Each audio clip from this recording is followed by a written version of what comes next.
के लिए अभद्र भाषा प्रयोग किया है।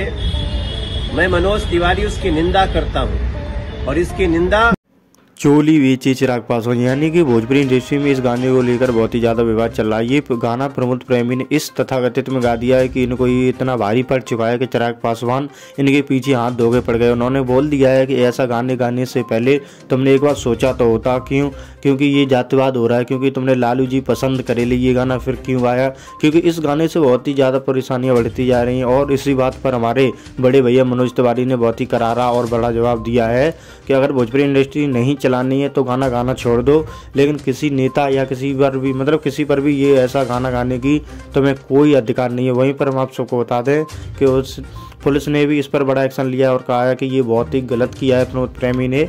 और चिराग पासवान ने तो जेल में FIR कराने की बताई जा रही है कि धमकी भी पहुंच चुकी है, लेकिन प्रमोद प्रेमी ने माफ़ी मांगी अपने ट्विटर अकाउंट से, कहा है कि भैया मुझसे गलती हो गई, आगे से ऐसा गाना नहीं गाऊंगा। तो आप तो क्या कमेंट करोगे?